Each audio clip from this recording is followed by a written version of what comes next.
Hey everyone, it's Candace. I am a BCBA and founder of Behavioral Perspective. I am also mom to 4 kids.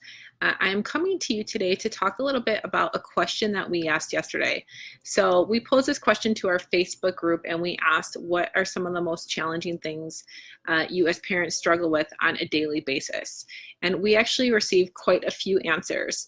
And I wanted to jump on just to address those. First and foremost, there were a lot of people that commented as parents just about their worry on a daily basis that they're not doing enough for their child.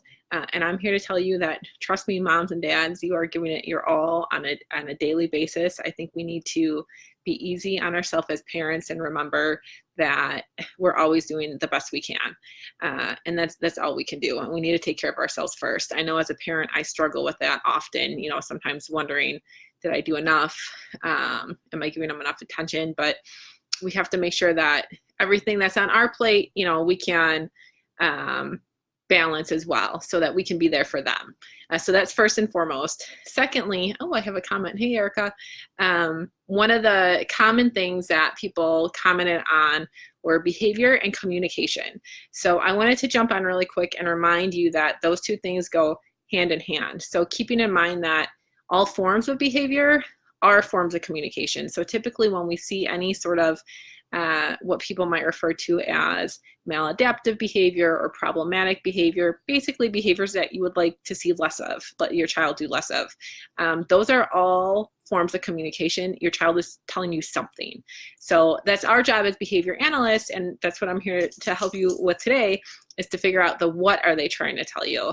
So as BCBAs, we always look at why is that behavior happening. So there's some common scenarios. So what we would go in and do and see what happens before the behavior. So is there something happening that might trigger the behavior to happen? And then what happens after the behavior?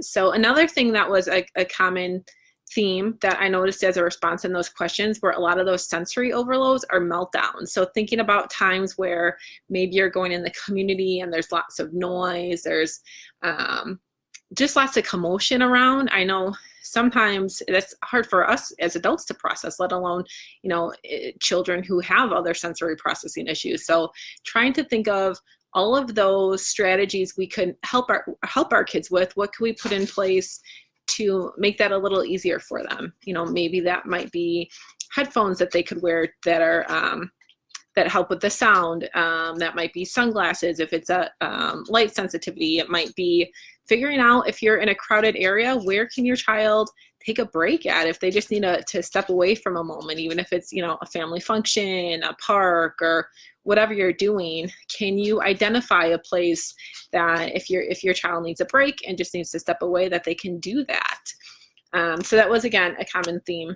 Hey, I have some other people watching. Hi, Andy. Hi, Wanda. Feel free to chime in as well. So again, going back to the reasons why behavior occurs.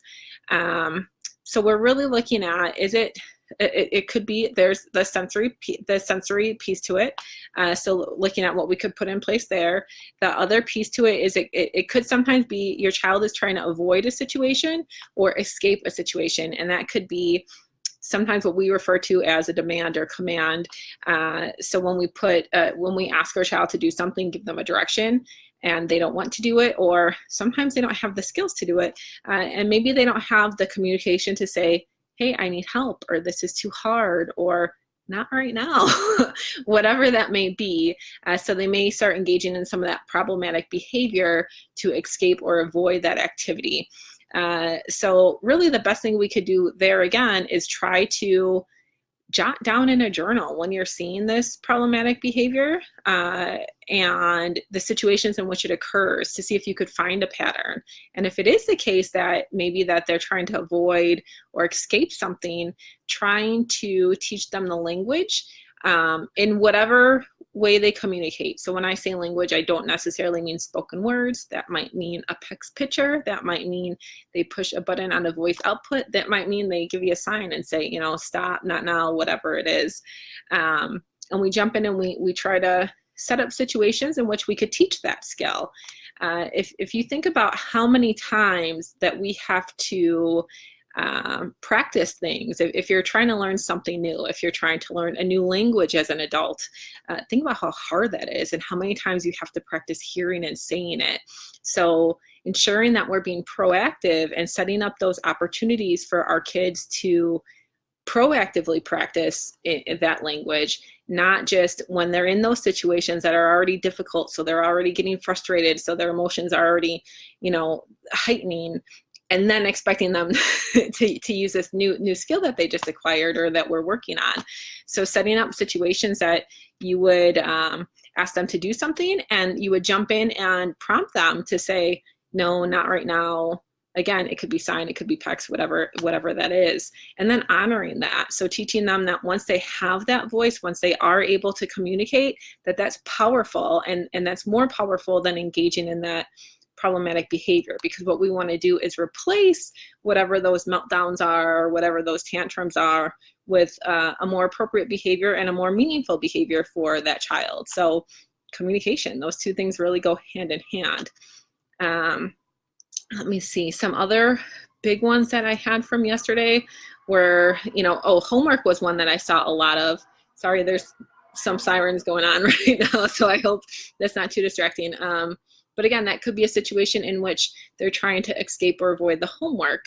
And again, when you're really breaking down those situations, not just looking at why are they doing that? So, okay, yeah, they want to escape or avoid, but why? So is the homework too hard for them? So I need help on it. Is it too much, too exhausting? Is there something else going on?